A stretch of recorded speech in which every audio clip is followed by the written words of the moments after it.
क्या आपको भी डेबिट और क्रेडिट देखकर डर लगता है? क्या हमेशा यही कन्फ्यूज़न रहता है कि डेबिट कब होगा और क्रेडिट कब होगा? अगर हाँ, तो आज के बाद ये कन्फ्यूज़न हमेशा के लिए ख़त्म हो जाएगा। इस वीडियो में मैं डेबिट और क्रेडिट को बिल्कुल आसान भाषा में रियल लाइफ एग्जाम्पल के साथ समझाऊंगा। सबसे पहले एक बात समझ लीजिए, डेबिट और क्रेडिट का मतलब पैसा आना या जाना नहीं होता। ये सबसे बड़ी गलतफहमी है। असल में डेबिट और क्रेडिट सिर्फ लेन-देन यानी कि ट्रांजैक्शन को रिकॉर्ड करने के दो तरीके हैं। हर ट्रांजैक्शन में कम से कम दो अकाउंट शामिल होते हैं। एक होता है अकाउंट डेबिट और एक अकाउंट क्रेडिट। इसी को कहते हैं डबल एंट्री सिस्टम। अब एक रियल लाइफ एग्जांपल से मैं आप लोगों को समझाता हूँ। मान लीजिए अपने दुकान के लिए 30,000 का एक नया लैपटॉप खरीदा और कैश में पेमेंट कर दिया। अब सोचिए, लैपटॉप आया या गया? लैपटॉप आया। लैपटॉप हमारे बिजनेस में आ गया, इसलिए लैपटॉप यानी जो लैपटॉप तो एक एसेट है, वो क्या हो गया? बढ़ गया। लैपटॉप यानी कि एसेट हमारे बिजनेस में आ गया, लैपटॉप जो है एसेट बढ़ गया। यानी इसका क्या एंट्री होगा? Laptop account debit. और बदले में हमने क्या दिया? कैश दे दिया, यानी कि कैश गया। कैश क्या क्या हो गया? कम हो गया। बिजनेस से कैश कम हो गया, इसके लिए इसका एंट्री होगा टू कैश अकाउंट। इसका एंट्री ये होगा, laptop account debit ₹30,000 to cash account 30,000। यानी जो चीज़ बिजनेस में आया वो डेबिट हो गया और जो चीज़ बिजनेस से गया वो क्रेडिट हो गया।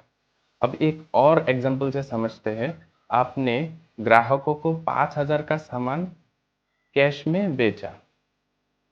अब बिजनेस में क्या आया? बिजनेस में आ गया कैश, और बदले में क्या ले गया? कस्टमर सामान ले गया, यानी कि गुड्स ले गया।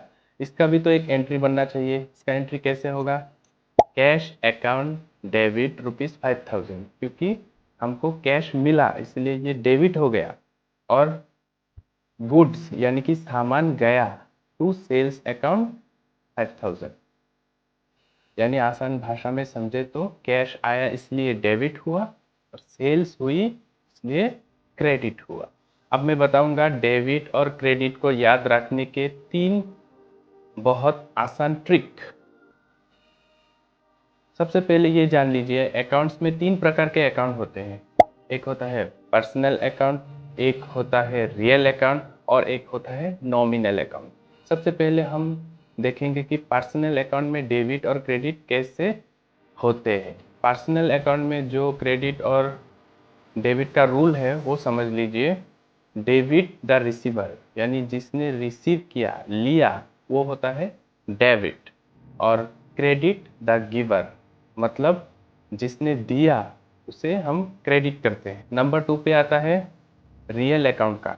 रियल अकाउंट में हम डेबिट क्रेडिट कैसे करते हैं? डेबिट व्हाट कम्स इन, जो बिजनेस में आए उसे हम रियल अकाउंट में डेबिट करते हैं, और जो बाहर जाए उसे हम क्रेडिट करते हैं। अब आ जाते हैं नॉमिनल अकाउंट पर। नॉमिनल अकाउंट पर हमें debit all expenses and losses, जो हमारा खर्च हुआ और जो हमें लॉस हो गया उसको हम डेबिट करते हैं।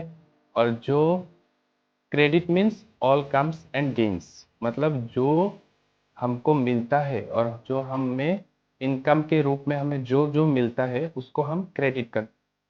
यानी कि सारे एक्सपेंस जो खर्च होते हैं वो डेबिट जाता है, और जो इनकम हमारा आता है, प्रॉफिट आता है, वो होता है क्रेडिट। बस ये 3 रूल याद रख लीजिए, आपका जो है अकाउंट में डेबिट क्रेडिट का फॉर्मूला सब याद हो जाएगा। अब आ जाते हैं कंक्लूजन पर। तो आज आपने क्या क्या सीखा? सबसे पहले सीखा डेबिट और क्रेडिट क्या होता है।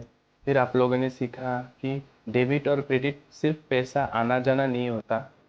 फिर आपने सीखा डबल एंट्री सिस्टम क्या होता है। और फिर आपने सीखा डेबिट और क्रेडिट के 3 गोल्डन रूल्स भी आप लोगों ने सीख लिया। अगर आपने ये कंसेप्ट समझ लिया तो जर्नल एंट्री सीखना बहुत ही आसान हो जाएगा। अगले वीडियो में मैं आपको जर्नल एंट्री सिखाने की पूरी कोशिश करूँगा। अगर वीडियो पसंद आए तो लाइक कर देना, शेयर कर देना, चैनल को भी सब्सक्राइब कर लेना और एक नीचे प्यारा सा कमेंट भी कर देना। आपकी एक कमेंट हम नेक्स्ट वीडियो में फीचर करेंगे। तब तक के लिए टेक केयर।